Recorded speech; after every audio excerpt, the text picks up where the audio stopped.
Assalamualaikum warahmatullahi wabarakatuh. Selamat sore pemirsa TVRI dimanapun Anda berada. Senang sekali saya Muhammad Farisi menemani sore Anda dalam acara Dialog Ruang Publik 6 Mei 2024. Dan hari ini kita akan membahas mengenai penyelesaian perkara di lingkup peradilan agama lewat mekanisme mediasi dan musyawarah. Ada 3 narasumber yang telah hadir di studio TVRI pada sore hari ini. Saya perkenalkan, yang pertama adalah Bapak Dr. Irsyadi, SAG, MAG. Beliau adalah Sekretaris Pengadilan Tinggi Agama Jambi. Assalamualaikum. Waalaikumsalam. Terima kasih Pak Irsyad sudah hadir. Narasumber yang kedua ada Dr. Andes Hasan Basri Jamid. Beliau adalah Wakil Ketua Umum 3 Lembaga Adat Melayu Provinsi Jambi. Assalamualaikum, Datuk. Waalaikumsalam warahmatullahi wabarakatuh. Terima kasih juga sudah hadir, Datuk. Dan narasumber yang ketiga ada Bapak HM Jailani.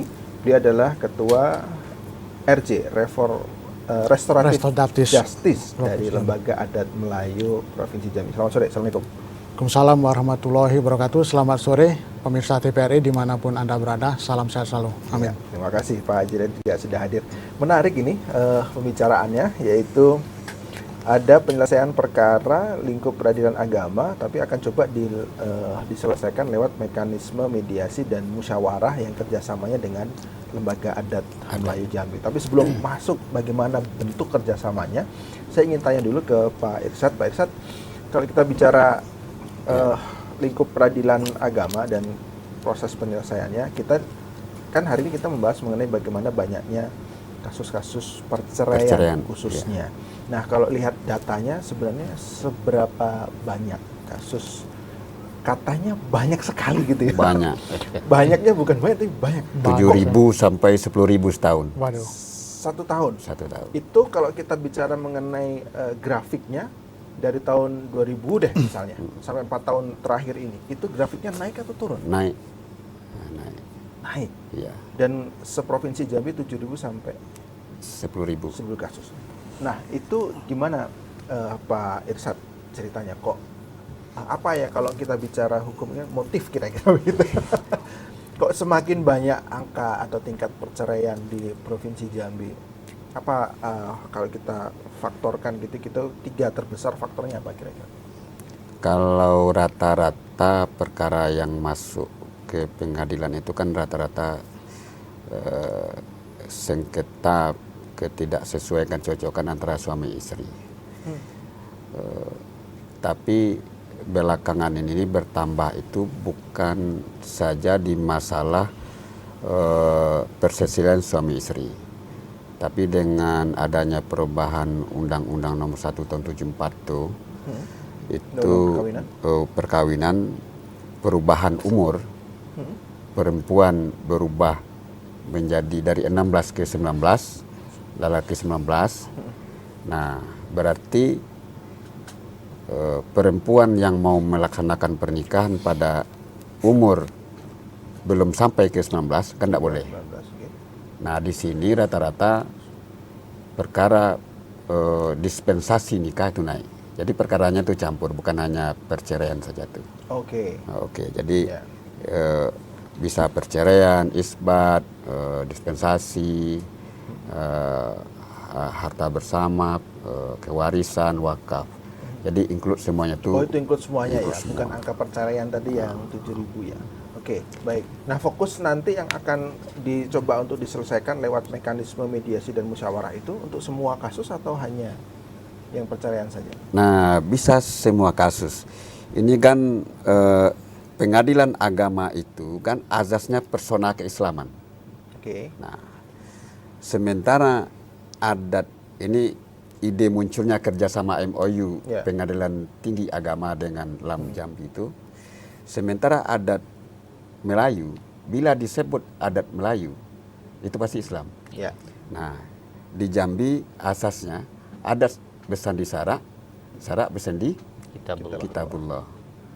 Nah, kalau begitu dia bertemu pada titik persona keislaman. Oke. Perkara yang masuk ke pengadilan. Nah, ini mesti kita luruskan pandangan masyarakat ini bahwa ke pengadilan agama itu adalah untuk bercerai. Nah, bahwa pengadilan agama adalah tempat untuk menjatuhkan talak, tempat untuk bercerai. Nah, ini yang sebetulnya mau kita luruskan itu. Ke pengadilan agama itu adalah tempat untuk mencari keadilan. Mencari keadilan. Oke. Kan yang datang ke pengadilan itu kan ujuk-ujuk mereka tuh kan bukan orang baik-baik, kemudian ke pengadilan putus. Dia sudah berkonflik sebelum datang ke pengadilan. Dia sudah sampai ke puncak, malu dia tinggalkan. Segala sistem di kampung itu malu dengan tetangga, dengan orang tua, karena sudah sampai kepada haid. Itulah sebabnya dia datang ke. Jadi datang ke PA itu adalah dalam rangka minta keadilan. Oke. Nah, jadi hakim bukan memutus perceraian, tapi meletakkan keadilan terbaik, apakah dia memang sudah layak diceraikan atau tidak diberi izin. Nah, proses di adat, lembaga adat, itu juga ada mediasi. Sebentar Pak, sebelum ke lembaga adat. Kalau di iya. pengadilan agama sendiri prosesnya bagaimana? Nanti kita bandingkan dengan yang adat ya. Kita bandingkan dengan A. Nah, kalau perkara ini masuk, ini akan dilakukan namanya mediasi. Oke. Jadi sidang pertama masuk, maka kedua belah pihak ini disarankan untuk melakukan mediasi, mana tahu terjadi perdamaian. Nah, itu dilakukan paling lama 30 hari. Nah, bertemu dia dengan lam itu, sampai di situ di pengadilan. Oke, berarti di pengadilan agama, kalaupun ada kasus, berarti dimediasi terlebih dahulu. Dimediasi. Pak, pertanyaan, ada enggak data, misalnya mediasi dari 1000 kasus, setelah dimediasi, enggak jadi gitu ya, yang enggak jadi 500, yang jadi 5, ada datanya Pak? Ada, lengkap. Berapa keberhasilan mediasi yang memang mekanismenya ada di pengadilan? Kemarin kita salut itu dengan pengadilan agama Sungai Penuh, itu termasuk mediasi terbanyak se-nasional tuh. Oh, iya. Nah, ya. Jadi kesuksesan mediasi bukan hanya perceraiannya tidak jadi, Pak. Oke. Jadi mediasi sukses itu boleh jadi utuh selesainya, bahwa sampai ke pengadilan ternyata menyadari kedua belah pihak akhirnya rukun. Boleh jadi perceraian terjadi, tapi dia sepakat. Oke. Nah, sepakat di dalam hal yang lain seperti harta bersama, pengasuhan anak, itu juga mediasinya apa. Tapi dalam Islam sebetulnya bertemu dengan baik-baik, berpisah dengan baik-baik. Kalau sebetulnya secara filsafat, kalau dia pun berpisah tapi dia dalam kebaikan, itu sebetulnya pada substansinya itu mediasi baik, tapi tercatat dia belum tentu kan. Oke, baik, terima kasih. Nanti saya perdalam lagi, saya ke Pak Hasan, Dato' Hasan. Dato', tadi sudah disampaikan beberapa latar belakang MOU, artinya ada kesamaan ya, ada pertemuan, yaitu ada unsur Islamnya tadi kan, dengan Islam, di sini adat bersih syarat bersendi kitabullah yang juga berdasarkan nilai-nilai keislaman. Nah, kalau di lembaga adat sendiri, apakah memang ada dan sering orang menyelesaikan masalah keluarga, rumah tangga atau perceraian misalnya lewat lembaga adat? Adakah mekanismenya? Baik, terima kasih. Jadi yang jelas lembaga adat itu adalah suatu lembaga di mana terutama adat Melayu ya, terutama kalau ada orang yang berselisih paham di bidang apa saja di tengah masyarakat, perkelahian, mau cerai, ribut rumah tangga, tetangga, itu bisa diselesaikan dengan secara adat. Itu lengkap. Semua permasalahan bisa selesai secara adat. Kalau hukum ada pidana, ada perdata, semuanya lengkap. Bisa. Oke. Nah, jadi lembaga adat itu sebenarnya fungsinya itu untuk mendamaikan masyarakat yang bersengketa di tengah masyarakat, termasuk diantaranya sengketa keluarga, mau bercerai dan sebagainya. Dan walaupun PKS ini baru tahun ini dilaksanakan, sebenarnya lembaga adat jauh-jauh sebelumnya itu sudah melaksanakan. Saya sendiri kalau salah sudah belasan orang menyelesaikan persoalan orang yang mau cerai tidak jadi cerai. Nah, jadi kita beri arahan secara adat, sebab adat mengatakan yang namanya perceraian itu kan dalam agama dikatakan abghadul halal abghadul halal ilallah at-tolak. Oke. Jadi sejelek-jelek, sejahat-jahat perkara yang dibenci oleh Allah itu adalah talak. Nah, itu orang adat, karena adat di sini syarat-syarat di sini kitabullah, ini kita jaga supaya orang jangan sampai jangan terjadi perceraian. Sebab secara perceraian itu banyak masalah yang timbul baik dalam keluarga maupun tengah masyarakat. Malunya itu bukan main. Belum lagi anak keturunan bagaimana. Belum nanti harta gunung gini dan sebagainya. Itu harus diselesaikan. Nah, oleh karena itu sedapat mungkin orang adat ini mencegah supaya tidak terjadi perceraian. Kalaupun terjadi perceraian, kata adat itu cerai-cerai bulu ayam. Bulu ayam itu sudah berserak-serak itu kalau di ini dia bagus lagi. Oh. Itu. Jadi baik lagi dia gitu. Cerai-cerai bulu ayam. Cerai-cerai bulu ayam. Baik, Datuk. Kusut-kusut Iya, ayam. ini Kusut-kusut bulu ayam. kalau tidak salah kan kalau talak itu ada 1, 2, Betul. 3 gitu ya. Ya. Nah, itu gimana? Yang masuk ke lembaga adat yang masih talak 1, talak 2 atau gimana? Jadi lembaga adat ini mulai waktu nikah atau perkawinan itu ada namanya 7 ajar. Ya. 7 adat itu sudah disebut bahwa di dalam adat talak itu atau cerai itu ada 2 macam. Cerai hidup, cerai mati. Ya. Cerai hidup ini ada 2 lagi. Oke. Pertama namanya cerai berdune, yang kedua cerai kayu bertakuk. Nah, yang ketiga yang kedua Dijelaskan, Datuk. jelaskan ya. Kalau cerai berdune itu anak muda yang sama-sama ego yang sama tinggi, dia cerai tapi tidak mungkin lagi rujuk. Maka kata adat, perahu ada di sungai, galah ada di tangan, silahkanlah mudikkanlah perahu masing-masing. Artinya mereka berdune artinya berlomba untuk menunjukkan siapa yang paling hebat, siapa yang paling laku, siapa yang paling Ya. mendapat jodoh lebih dulu. Nah, setelah Seolah berpisah. tidak. Yang kedua namanya itu cerai kayu takuk. Kayu takuk tu kayu kalau ditakuk itu lama-lama dia kan balik lagi. Takuk pertama kata orang adat itu cerai 1, talak 1. Takuk kedua, talak kedua, takuk 3, talak 3. Takuk tuh pukul. Enggak, di kapak. Oh, di kapak. Oke. Di takuk namanya itu, di kapak. Nah, kemudian artinya kalau talak 1 masih bisa rujuk. Ya. Kalau talak 2 itu berpikir.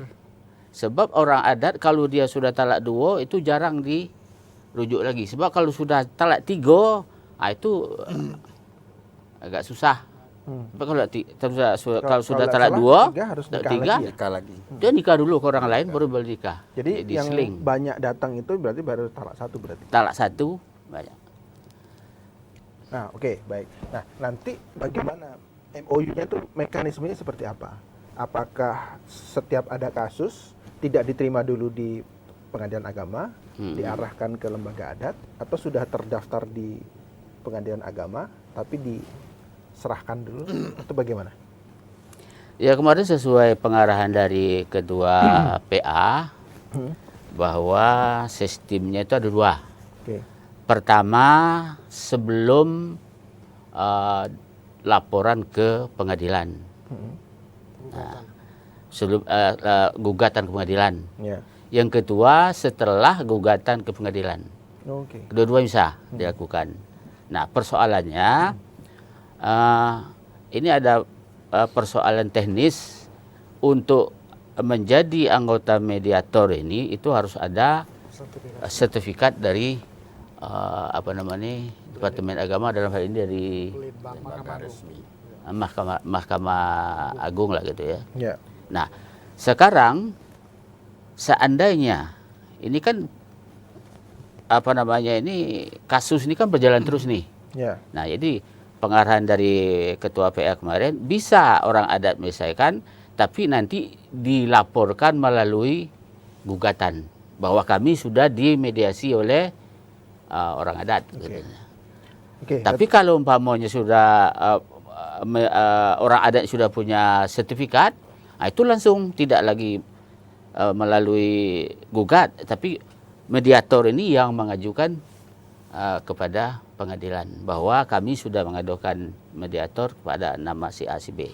Nah, dua teori itu yang kemarin diberitahu. Oke, baik. Saya ke Pak Jailani. Pak Jailani, sebelum membahas mengenai MOU antara lembaga adat ini, bisa dijelaskan dulu Pak. Ini Bapak kan ketua RJ, Iya. Restoratif Justice di LAM, ini hal yang baru juga nampaknya ya. Betul. Ini gimana bagian apa nih, bidang apa di baik. lembaga adat kok ada Iya, RJ-nya iya. gitu maksudnya? Baik, Bung Parizi, para pemirsa dimanapun berada, sebagaimana diketahui bahwa lembaga adat Melayu itu merupakan mitra kerja dari pemerintah daerah. Ya. Jadi secara struktur lembaga adat Melayu ini ada di provinsi, kabupaten kota, kecamatan, kelurahan, bahkan sampai ke desa. Oke. Nah, dalam struktur lembaga adat ini memang terdiri dari banyak bidang. Jadi ada bidang hukum adat murni, ada bidang litbang, ada bidang penasehat, dan satu lagi yang memang baru yaitu bidang restoratif justice. Nah, jadi bidang restoratif justice ini lembaga adat merespon kebijakan dari Bapak Jaksa Agung dan Bapak Kapolri, di mana kedua petinggi penegak hukum ini menginginkan bahwa perkara-perkara yang sifatnya kecil, yang sifatnya dalam tanda kutip mungkin rumah tangga, hubungan kekeluargaan, sedapat mungkin bisa diselesaikan secara damai dan musyawarah. Contohnya apa nih Pak? Nah, seperti ada sengketa waris, kemudian pencurian antara anak dengan orang tua, kemudian pemukulan dari anak ke orang tua, kemudian pencurian-pencurian yang dalam tanda kutip memang Yang harusnya itu yang masuk harus pidana. karena memang hanya untuk memenuhi dia bisa makan hari itu. Nah, karena kita juga memahami bahwa persoalan hukum terutama di lembaga pemasyarakatan ini kan sudah cukup kredit tingkat huniannya seperti susun sadar. Oleh sebab itu jajaran penegak hukum, kejaksaan dan kepolisian ingin menggandeng peran lembaga adat, bagaimana artinya perkara-perkara yang kecil, yang remeh-temeh itu tidak usahlah diproses oleh jaksa, oleh polisi, oleh pengadilan, sedapat mungkin bagaimana peran lembaga adat ini melalui ketua-ketua adat, tokoh-tokoh masyarakat dan tokoh pemuda bisa diselesaikan di tingkat mereka. Karena sering juga kita dengar pepatah Bang Parisi, kalau sampai berperkara di pengadilan, kalah jadi abu, menang jadi arang. Kalau di lembaga adat, Kalau di lembaga adat, insya Allah semua terpuaskan. Karena apabila memang para pihak tidak terpuaskan, tidak terjadi perdamaian. oke. Tapi kalau di pengadilan kan pasti ada yang menang, ada yang dikalahkan. Dan kalaupun nanti masuk ke pengadilan, berarti urusannya ke RJ tadi. RJ, ke bidang ya, RJ. ya, Oke. ya. Untuk teknisnya bagaimana Pak Jailani tadi? Apakah kan masyarakat mungkin tidak tahu nih, Ya. taunya kalau ada perkara ya ditangkap polisi Ya. atau apa. Nah, Ya. nanti ditangkap polisi dulu baru Ya. diserahkan Ya. ke lembaga adat, Ya. ada koordinasinya, atau boleh ada di lembaga adat itu ada kayak tempat melaporkan gitu ya. Ya. Apakah seperti itu? Tapi nanti menjawabnya. Ya. Kita harus jeda dulu. Ya. Pemirsa jangan kemana-mana. Tetap di Dialog Ruang Publik.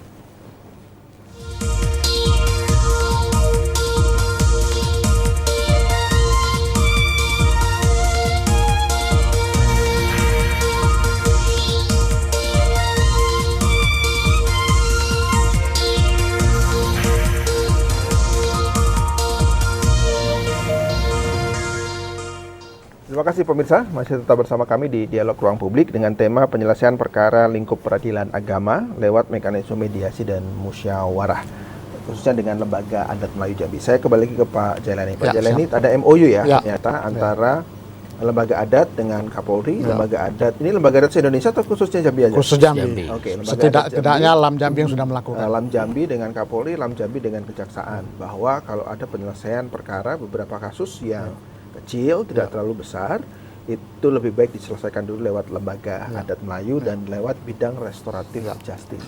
Teknisnya bagaimana? Baik, Pak Jailani? apa Bung Parisi, pemirsa Budiman yang kami hormati. Jadi sesungguhnya lembaga adat Melayu Jambi sebelum dengan Pengadilan Tinggi Agama sudah lebih dahulu mengadakan MOU dan PKS dengan Kepolisian Daerah Jambi dan Kejaksaan Tinggi Jambi.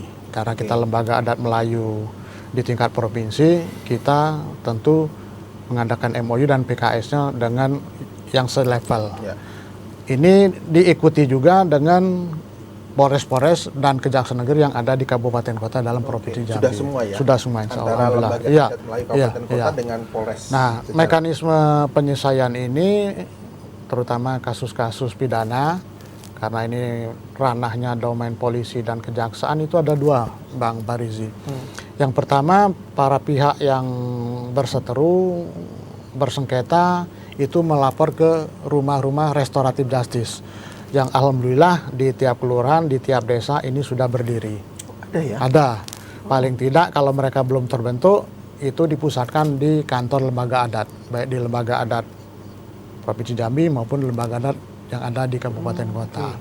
Nah, kemudian untuk mekanisme yang kedua, perkara-perkara yang saya sampaikan tadi, perkara-perkara kecil yang tidak menimbulkan kegaduhan di tengah masyarakat, itu biasanya pihak kepolisian beserta kejaksaan sebelum memutuskan apakah ini dilanjutkan atau tidak, meminta pendapat dari tetua-tua adat yang ada di lembaga adat sesuai dengan tingkatannya. Kalau di tingkat kelurahan, ya yang ada di kelurahan, di tingkat kecamatan, yang ada kabupaten kota, kalau yang di Polda, di lembaga adat provinsi. Jadi secara berjenjang ini sudah terjalin dengan baik. Nah, jadi memang mekanismenya Bung Parizi, kalau di tingkat kepolisian sepertinya di tahapan kewilayahan ini diberi kewenangan untuk bisa memberikan RJ atau tidak. Artinya mulai dari jajaran Polsek, Polres sampai ke Polda ini punya kewenangan. Nah, ini beda dengan yang di tingkat kejaksaan. Jadi kalau di tingkat kejaksaan ini semua dihimpun oleh para kajari kabupaten kota, perkara-perkara yang baik yang mereka sidik sendiri maupun yang diteruskan oleh penyidik kepolisian, baru nanti dilimpahkan ke Kejaksaan Tinggi. Nah, Kejaksaan Tinggi secara berkala melakukan Zoom meeting dengan Jaksa Agung Muda bidang pidana umum untuk menentukan kriteria apakah ini bisa diberikan RJ atau tidak. Jadi artinya kalau di Kejaksaan agak sedikit panjang prosesnya dibanding dengan yang ada di kepolisian. Tapi kalau memang kita mau jujur, memang sesungguhnya perkara-perkara pidana ini banyak berasal dari kawan-kawan penyidik polisi. Kawan-kawan kejaksaan juga kan bisa meneruskan atau tidak, juga menunggu limpahan dari kawan-kawan dari kepolisian. Nah, jadi alhamdulillah Bang Parizi, dari data yang kami dapat untuk tahun 2023 kemarin itu setidak-tidaknya di tingkat kepolisian sudah 1.143 yang diselesaikan secara RJ. Ini laporan dari Polres-Polres yang dihimpun oleh Kepolisian Daerah Jambi. Sementara untuk jajaran Kejaksaan Tinggi ini ada kurang lebih 426 perkara yang diselesaikan lewat mekanisme EJ. SDM-nya siapa di lembaga adat yang kalau nanti memang ada penyelesaian sengketa? Banyak. Kalau di polisi kan ada penyidik, ada apa gitu-gitu maksud saya. Kalau atau mediator atau apa gitu. Tingkat desa, kelurahan, kemudian kecamatan itu relatif mereka-mereka ini sudah cukup banyak. Artinya yang berpegang teguh kepada penyelesaian adat. Jadi sebagaimana yang disampaikan oleh Datu Hasan Basri Jamin ini, jauh sebelum ada program restoratif justice, sesungguhnya mekanisme penyelesaian secara damai dan musyawarah sudah banyak dilakukan di tingkat-tingkat desa, kelurahan, kecamatan maupun kabupaten kota. Hanya sekarang memang gaungnya lebih terasa karena memang ini program unggulan dari Pak Kapolri dan Jaksa Agung Republik Indonesia. Memang dalam waktu ke depan kita juga ingin tetap melakukan pelatihan-pelatihan untuk hakim-hakim desa di semua tingkatan, terutama tadi yang sifatnya kita baru kerjasama PKS dengan Pengadilan Tinggi Agama. Karena ternyata di Pengadilan Tinggi Agama ini untuk hakim-hakim yang mediasinya bisa diakui ingkrah itu harus lewat semacam diklat atau pelatihan. Beda dengan yang di tingkat kejaksaan maupun kepolisian. Nah itu yang tadi iya. saya mau Iya. lanjutkan ke Pak Irsyad tadi. Iya. Ada kalau sama nih hukumnya Islam sudah, ya kan. Tapi kan kalau di pengadilan agama ada sertifikat tertentu nih mediator yang memang bisa kemudian diakui. Diakui. Nah lembaga adat mungkin tidak ada itu, tapi memang hukum adatnya sudah hidup turun temurun. Ya, turun temurun. Gimana tuh menyandingkan itu? Apakah tetap harus ada sertifikat atau pokoknya yang sudah dari lembaga adat itu diakui? Nah, kita kan mau mencoba ini lembaga adat ini eksis dia. Dia kan bisa dua, sebelum berperkara dan dalam berperkara. Nah, sebelum berperkara kalau diselesaikan oleh LAM itu mediasinya di LAM, walaupun tenaga-tenaga LAM itu tidak bersertifikasi, itu kalau dibawa ke pengadilan untuk ditetapkan bisa. Oke. Tapi beracara di dalam tidak bisa, karena mesti wajib bersertifikat. Nah inilah yang kita usahakan MOU ini dua-duanya bisa. Nah untuk mendapatkan sertifikasi ini memang melalui diklat sertifikasi. Boleh yang melalui lembaga diklat Kumdil Mahkamah Agung, boleh lembaga yang sudah profesional. Nah kita sekarang berusaha menuju ke situ, sehingga tenaga-tenaga lembaga adat Melayu Jambi itu di dalamnya ada perwakilan tokoh-tokoh yang sudah bersertifikasi, sehingga juga bisa ikut di dalam sidang, bukan hanya di luar. Di luar pun bisa. Kalau terjadi kesepakatan itu di bawah bisa dilakukan minta penetapan, itu disahkan. Tapi ketika sudah masuk dia kan terhenti. Nah ini dua-duanya, ini mudah-mudahan kita kan juga mau cepat. Malah kita Pak Datuk ya tidak ada MOU-nya ya, langsung PKS. Langsung PKS. Oke, Pak Irsyad, kenapa kemudian selain alasan tadi sama-sama menggunakan nilai hukum Islam, kenapa kemudian alasannya kemudian bekerja sama dengan lembaga adat? Apakah kewalahan nih kira-kira karena banyaknya kasus, atau faktor apa sebenarnya? Kalau melihat kasus kewalahan, memang kewalahan, kita kekurangan hakim. Tapi dasar pemikirannya tidak di situ. Karena hakim dalam memutus perkara itu mesti melalui fakta-fakta yang kuat. Nah, saya berikan contoh begini, Pak. Dalam pembagian harta bersama, itu kan langsung dibagi. Nah, sedangkan hakim-hakim kita itu kan basicnya ada dari Jawa, ada dari Aceh, ada dari itu. Nah, sementara yang berlaku kearifan lokal, saya beri contoh, ketika umpamanya terjadi kasus ini, kasus harta bersama atau warisan, di adat Melayu sama dengan adat Minang itu, harta itu berbeda. Kadang harta itu ketika dibagi pembagian harta bersama. Tapi kalau dasarnya hukum Islam kan harusnya sama semua. Nah ini kan konteks hartanya dulu. Hartanya, pembagiannya tetap nanti itu. Kearifan lokal, bila harta itu hidup, berkembang, biasanya di adat Melayu Jambi itu diserahkan dulu kepada perempuan yang memelihara orang tuanya. Baru yang tidak produktif itu dibagi, diutamakan. Nah, ini yang namanya dalam hukum Islam maqasid as-syariah. Tujuan hukum itu adalah asas kemanfaatannya dan asas kebaikannya itu dan keadilan pembagiannya itu. Di dalam hukum Islam itu pembagian seperempat, setengah dan sebagainya itu kan bila terjadi kasus diselesaikan dengan itu. Tapi bila mana terjadi kesepakatan, itu kan juga hukum Islam, maqasid as-syariah. Nah ada kaidah tuh tasarruful imam anir ra'ayati manutu masalah. Kebijakan pimpinan, kebijakan pemerintah itu tidak terlepas dari kemaslahatan. Nah dia sebetulnya hukum Islam juga itu, Pak. Nah ini ilmu ini perlu diketahui oleh para hakim, para pegawai-pegawai, pejabat-pejabat di pengadilan. Kira-kira nanti tidak ada tumburan Pak ya, sama semua hasil dari mediasi itu tadi yang saya sampaikan, ini pakai hukum nasional, hukum agama, kemudian ini tadi ada kearifan lokal, itu semuanya bisa diterima gitu maksudnya. Kalau saya baca buku adat Jambi itu tidak ada yang bertentangan dengan hukum Islam. Iya. Ya. Oke. Nah, Telah jadi saling mendukung. tidak akan terjadi tumburan itu. Nah, karena seluruhnya berazaskan maslahah. Jadi ketemu di situ.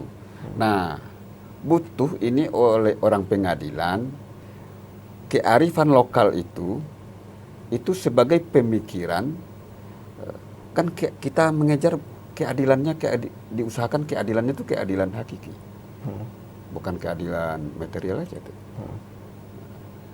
Coba kalau saya umpamanya nggak tahu, ini Bapak mau mengajukan pembagian harta bersama, langsung di pengadilan bagi 2 aja. Ternyata yang ngurusi harta hidup tadi adalah si perempuan. Apa begitu tujuan hukum Islam? Kan tidak. Oke. Nah, bila terjadi kesepakatan, nah, itulah sebabnya di Islam pun ada tingkatannya tuh, penyelesaiannya sampai ke pengadilan, musyawarah. Ternyata diadakan juga begitu. Nah, diselesaikan oleh tokoh-tokoh masyarakat dulu, kemudian tokoh adat. Nah, kalau saya baca di buku 2 lembaga adat tuh, terakhir hakimnya adat. Kan sama tuh. Oke. Kita tanya sama Pak. Iya, oke. Pak, kalau Iya. di pengadilan tadi itu didamaikan dulu 30 Iya. hari, kira-kira begitu ya. Paling lama. Paling lama 30 hari. Nah, kalau di lembaga adat Melayu teknis misalnya ini khusus perceraian misalnya. Iya, iya. Ada yang datang nih. Nah, itu gimana teknisnya? Sama didamaikan dulu atau gimana? Iya, jadi di lembaga adat fungsi daripada tua-tua tenganai, alim ulama cerdik pandai adalah menyelesaikan sengketa-sengketa anak buah anak menakannya. Apalagi mau cerai itu diharapkan supaya tidak terjadi perceraian. Nah, seandainya terjadi juga perceraian berkenaan dengan harta gunung ini, adat mengatakan harta mereka jadi perceraian ya, tidak bisa lagi sudah keinginan sepakat mereka untuk sudah bercerai, maka adat mengatakan harta depat tinggal, harta bawaan kembali. Jadi kalau kita nikah umpamanya bahwa di rumah mertua kita atau istri kita punya mobil, terjadi perceraian, maka mobil tinggal. Kalau kita umpamanya menikah membawa umpamanya Honda atau motor, terjadi perceraian, maka motor ini kembali. Nah, kemudian hasil pencarian, adat mengatakan sekutu dibelah, seuang diagi. Jadi hasil pencarian mereka berdua apabila belum mempunyai keturunan, sekutu dibelah, itu menurut kata adat, seruang dibagi. Itu menurut adat. Nah, tetapi kalau mereka sudah punya anak keturunan, maka adat mengatakan waris berketurunan. Maka harta tadi turun kepada anak. Kita sapa penelpon dulu. Oke. Assalamualaikum, selamat sore. Selamat sore Pak Pariji. Ya, silakan Pak Yudi di Telanai Pak ya. Ya, Ya, terima silakan. kasih atas waktunya. Ini agak tergerus sedikit waktunya Pak Pariji. Ya, silakan Pak. Ya, terima kasih. Ya, saya terpaksa hanya menyebutkan yang terhormat bahwa Bapak narasumber yang berada di CPRI, Datuk-Datuk yang saya hormati, dari pemerintahan, dari PA, Pengadilan Agama yang saya hormati. Sebenarnya ini yang saya tunggu-tunggu dan masyarakat Jambi tunggu-tunggu. Karena memang Jambi ini dari mulai tahun 60 itu memang terkenal dengan adat bersendikan sara dan sara bersendikan kitab bulah. Dan saya dilahirkan tahun 60 itu tahu persis pada umur 15 tahun tidak banyak polisi yang memutuskan persoalan cerai, persoalan macam-macam, pidana dan sebagainya. Banyak lembaga adat yang berperan. Itu jawabannya Pak Emperiji. Makanya murwah lembaga adat Melayu Jambi ini akan kita kembalikan. Ya saya sependapat kalau adanya kerjasama dengan pengadilan agama itu sangat bagus sekali. Saya diapresiasi, bahkan itu dianggap ketinggalan. Ya. Karena dinamika menyangkut masalah perceraian ya, atau pidana itu sudah sangat berwarna ke depannya. Berbagai macam modus operandinya. Jadi justru itu artinya karena ini akan diputuskan berdasarkan undang-undang dan lembaga adat yang sudah memang merakyat di Jambi, kota Jambi. Artinya memang harus adanya peraturan pemerintah, ya apa pergub atau perwal atau perda. Jadi memang pemerintah harus mengajukan kepada DPRD apa provinsi apa kota untuk dijadikan semacam perda. Sehingga kekuatannya untuk yang akan datang itu luar biasa kerjasama ini. Ya selama ini jelas bahwasanya yang terjadi pengadilan agama ini mendiamkan orang selama 3 bulan nggak salah Pak ya. Suruh dia berpikir sendiri. Coba bayangkan, nanti dia tetap aja kembali, ya Pak saya sudah sepakat nih untuk cerai. Ini tidak ada istilah adanya perdamaian, istilah ada orang ketiga untuk menyelesaikannya. Ini yang luar biasa lembaga adat ini. Tapi memang difungsikan betul di dalam apa pergub atau apa namanya perda. Jadi dia kuat. Jadi Jambi mempunyai ciri khas lembaga adat Melayu Jambi bertaji begitu. Jadi tidak ada MOU, tidak ada kekuatan dia. Oke, baik Pak Yudi di Telanai, terima kasih atas atensinya. Tadi sudah banyak kita catat khususnya bagaimana mempersetuju kalau ada MOU dan harusnya juga diperkuat dengan adanya peraturan atau payung hukum, misalnya perda. Nah ini Pak Jailani nanti akan menjawab, tapi kita jeda dulu, pemirsa jangan kemana-mana, tetap di Dialog Ruang Publik.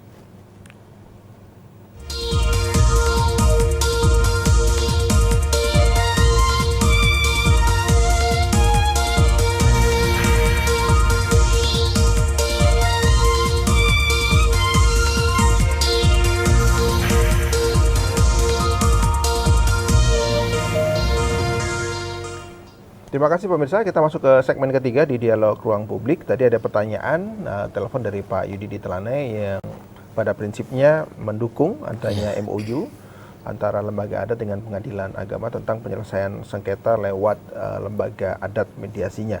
Dan tentunya harus ada payung hukum yang lebih kuat, baik perda maupun peraturan-peraturan lainnya. Pak Jailani bisa menanggapi. Terima kasih Bang Paresi, Pak Yudi di Telanai. Tentu kami menyampaikan apresiasi dan terima kasih atas dukungan Pak Yudi. Tentu lembaga adat, kemudian aparat penegak hukum termasuk pengadilan tinggi agama tidak bisa berdiri sendiri untuk menyelesaikan setiap perkara-perkara ini lewat jalur musyawarah dan mufakat tanpa peran serta dan dukungan dari masyarakat.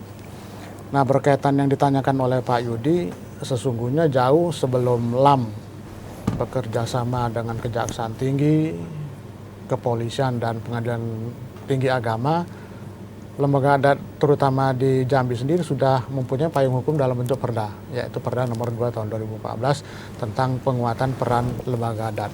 2014. Ya, dan kami yakini karena kami juga pernah bertugas di beberapa kabupaten, untuk kabupaten juga sudah mempunyai produk hukum yang sama, baik itu perda maupun peraturan kepala daerah. Pada intinya perda itu isinya apa Pak? Pada intinya hanya kelembagaan atau ada kelembagaan, kemudian tugas pokok dan fungsi dari lembaga adat tersebut, kemudian mengharapkan dukungan peran serta dari segenap stakeholder, baik pemerintah maupun swasta, agar keberadaan lembaga adat ini bisa dimaksimalkan fungsinya. Fungsinya dalam arti tempat duduk bersama menyelesaikan tiap silang sengketa yang ada di masyarakat. Kemudian yang saya pikir di samping penguatan kelembagaan dalam bentuk produk hukum perda, yang tidak kalah pentingnya dukungan anggaran dari APBD maupun APBD provinsi maupun APBD di kabupaten kota. Nah selama ini memang Bang Parizi, Pak Yudi, dukungan anggaran untuk LAM ini memang masih menempel di beberapa UPD. Kalau di LAM Provinsi Jambi ini masih menempel di Dinas Pariwisata dan Kebudayaan, serta beberapa OPD yang berkaitan dengan penyelesaian restoratif justice seperti di Biro Hukum, di Biro Pemerintahan, Pemberdayaan Perempuan. Nah kalau di Kota Jambi itu menempel di Badan Pemberdayaan Masyarakat dan Pemburuan. Nah, kita berharap untuk lebih eksisnya lembaga adat baik yang ada di provinsi maupun kabupaten kota ini bisa langsung dihibahkan dari Hibah, pemerintah ya, betul, kepada LAM kabupaten kota sehingga mereka bisa lebih efisien dan fleksibel dalam mengelola untuk keperluan apa. Kalau sekarang kan sangat tergantung dari OPD. Kadang terjadi perbedaan persepsi. Menurut OPD ini belum prioritas, tapi kita menganggap ini prioritas. Jadi oleh sebab itu dukungan dari masyarakat, segenap stakeholder di wilayah hukum Provinsi Jambi ini juga sangat kita harapkan. Nah, kemudian yang tidak kalah pentingnya, kalau tadi kita fokus bahwa Pengadilan Tinggi Agama ini hanya menyelesaikan silang sengketa, persoalan cerai, waris, adopsi, ternyata dari pemahaman dan informasi yang kami dapat bahwa perkara-perkara yang sifatnya ekonomi syariah ini juga sudah mulai berkembang bisa diselesaikan lewat pengadilan agama maupun mediasi yang ada di lembaga adat. Itu Contohnya utama. ekonomi syariah tadi apa Pak Jalil? Seperti transaksi akad kredit yang lewat Bank Syariah Mandiri, Bank Syariah BNI, Bank Syariah Bank Jambi, asuransi syariah. Kalau sebelumnya apabila jatuh tempo tidak bisa bayar, ini kan biasa langsung eksekusi. Nah, dengan adanya peran dari Pengadilan Tinggi Agama ini bisa kita arahkan untuk dimediasi dulu, jangan sampai eksekusi aset ataupun sampai lelang tanggungan dan lain sebagainya. Itu contoh kecil. Oke, Dato mungkin Anda mau menanggapi pertanyaan Pak Yudi tadi? Oh ya. Terima kasih Pak Yudi di Telanai atas supportnya terhadap lembaga adat, dan memang kami dari lembaga adat selalu untuk memuaskan hati masyarakat, maka kepada masyarakat yang bersengketa silakanlah melapor atau minta bantuan kepada lembaga adat untuk dapat diselesaikan. Apakah itu persoalan kecil ataupun persoalan besar, insya Allah, apalagi sudah ada RJ di Lembaga Adat Provinsi Jambi, itu ada ruang khusus kantor mengenai RJ, dan kebetulan ketuanya Pak Jalani dan saya wakil ketua. Kami siap untuk menerima apakah itu kepengaduan, apakah itu pertanyaan, apakah itu penyelesaian. Kami siap untuk menerima dari setiap masyarakat yang ada di Provinsi Jambi ini. Oke. Dato, saya mau nanya tentang kualifikasi tadi. Kalau sana ada pelatihan, ada diklat-diklat ya, biasanya ya di Pemda-Pemda seperti itu ya. Kemudian nanti dapat sertifikat. Kalau di lembaga adat gimana? Oh, ini kamu udah layak nih jadi mediator, atau kamu jadi hakimnya, atau kamu jadi apa gitu? Bagaimana menentukannya?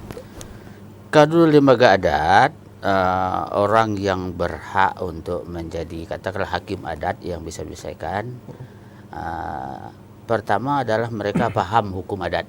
Hukum adat itu ada namanya Induk Undang 5, ada Pucuk Undang 8, ada Anak Undang 12. Nah, orang adat ini harus paham 8 tambah 12 itu 20. Itu seprovinsi Jambi sama? Sama, seperti Jambi sama. Nah, jadi kalau induk undang tadi itu kalau kita di Indonesia namanya Pancasila lah, dasar-dasar pokok. Nah, kemudian undang-undang adat itu 20, 8 tambah 12, 20. Itu sudah mencakup semua persoalan yang ada di tengah masyarakat. Sudah mencakup. Kalau itu sudah dipahami, insya Allah bisa dapat. Tapi yang lebih penting dari itu adalah ketokohan. Tokohan. Karisma seorang itu. Karismanya. Kalau dia tidak tokoh, ya tidak bisa untuk menyelesaikan kasus. Trust ya, kepercayaan orang. Tidak didengar omongannya. Tidak bisa jadi toladan. Gitu. Nah, kadang-kadang mereka pemahaman adatnya belum begitu tinggi, tapi mereka orangnya dituakan gitu masyarakat. Bijak ya. Bijak. Gitu. Kayak beliau nih lah kira-kira. Nah, kemudian di lembaga adat itu yang tadi saya sebut dengan LID itu, LID adalah merupakan bahasa adat yang kalau kita terjemahkan dalam bahasa Indonesia itu adalah Badan Musyawarah Adat yang ada di desa. Jadi kita bertahap. Di provinsi itu ada namanya MPA. Nah, kemudian di kabupaten juga MPA. Ini semuanya untuk menyelesaikan kasus-kasus sengketa yang naik kepada kabupaten atau provinsi. Nah, di desa itu namanya ada LID. di Kota Jambi karena Perda nomor 4 tahun 2011 mengamanatkan di Kota Jambi di RT itu juga ada lead. Jumlahnya itu adalah ganjil 5, 7, 9, 11. Oke. Nah, anggota lead ini yang ada di desa itu terdiri dari 1 tokoh adat, yang kedua tokoh agama, ketiga tokoh masyarakat, keempat tokoh pemuda, kemudian perwakilan dari Pemda, artinya perwakilan dari pemerintah. Umpamanya kalau RT mungkin bisa sekretarisnya atau bisa yang lain. Oke. Nah, mereka inilah yang ditunjuk menyelesaikan sengketa-sengketa di tengah masyarakat. Nah, pertanyaannya, Ya, tadi yang disinggung Pak Jailani, ini Iya. dananya dari mana? Masa kerja-kerja aja tapi Iya, tidak iya, ada. iya. Artinya kan kalau PNS atau Iya. apa kan memang jelas ada honornya gitu ya, ada gajinya, kemudian mungkin ada tambahan dari setiap kasus atau mungkin apa. Ke lembaga adat bagaimana? Betul. nah inilah kelebihan masyarakat, tokoh masyarakat itu mereka tidak minta gaji, mereka tidak minta upah atau tanpa pemberih dalam menyelesaikan kasus. Jadi memang orang pilihan lah, orang pilihan. Ada masih ya, Dato' ya? Masih banyak di tengah masyarakat Masih kita.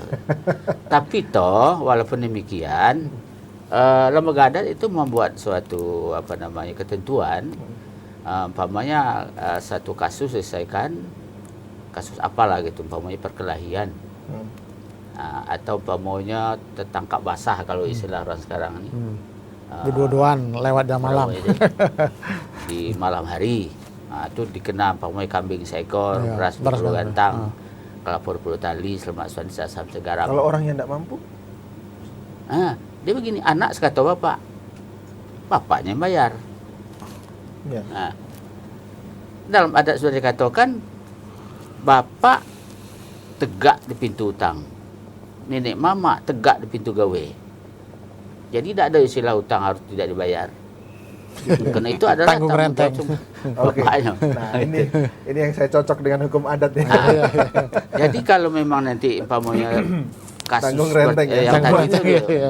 seseorang umpamanya dikenakan katakanlah 5 juta misalnya, maka lead atau RT atau desa itu dapat mengambil 10% dari itu untuk biaya persidangan, untuk biaya minum, untuk biaya makan, mungkin bisa 10% itu Oke. diatur dalam lembaga adat. Baik, kita harus jeda dulu. Masih ada satu segmen lagi nanti di closing statement. Pemirsa, jangan kemana-mana, tetap di Dialog Ruang Publik.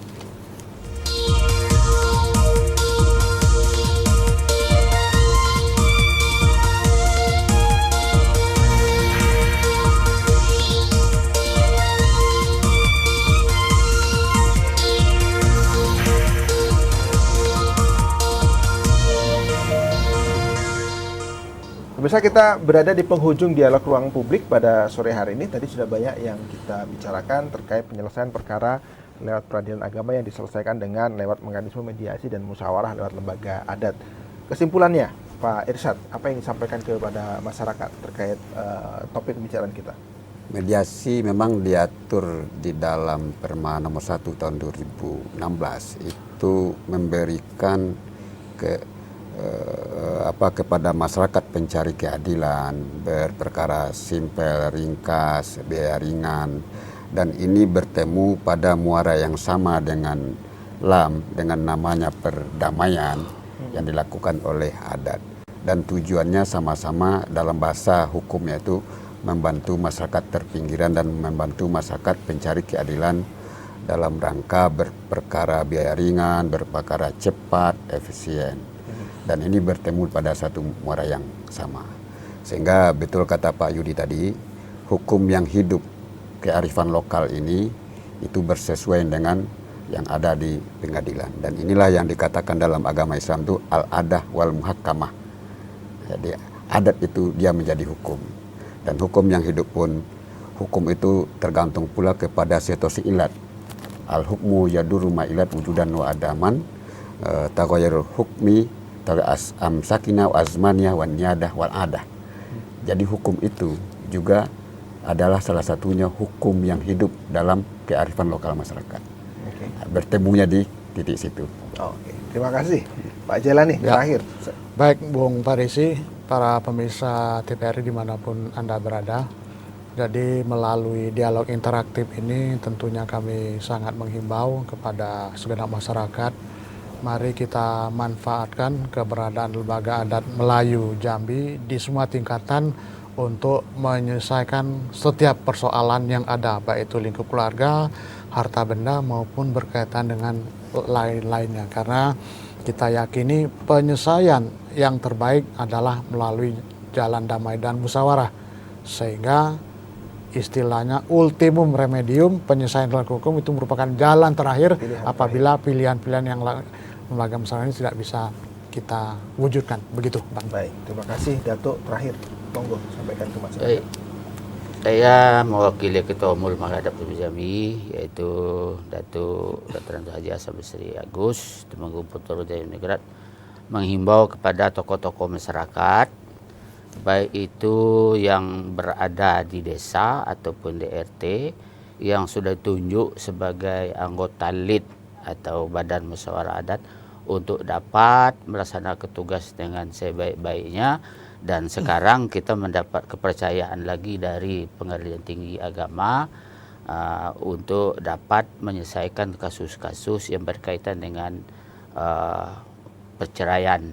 Berarti tugas-tugas kita bertambah besar, tambah banyak, tapi kita mengharap kepada kawan-kawan di bawah, di lapangan, untuk selalu sabar, selalu waspada, selalu istiqomah dalam melaksanakan tugas sebagai tokoh adat di tengah-tengah masyarakat. Sekian, terima kasih. Baik, sekali lagi terima kasih Pak Hasan Basri Jamid, Datuk, Pak Jailani dan juga Pak Irsad sudah hadir di studio TVRI, kemudian memberikan banyak informasi dan pendidikan bagi masyarakat. Demikian tadi pemirsa dialog kita pada sore hari ini. Terima kasih atas perhatian Anda. Saya Muhammad Farisi. Saya akhiri. Assalamualaikum warahmatullahi wabarakatuh. Waalaikumsalam warahmatullahi wabarakatuh. Terima kasih, Datuk. Mari. Sudah dokumentasi tidak kita?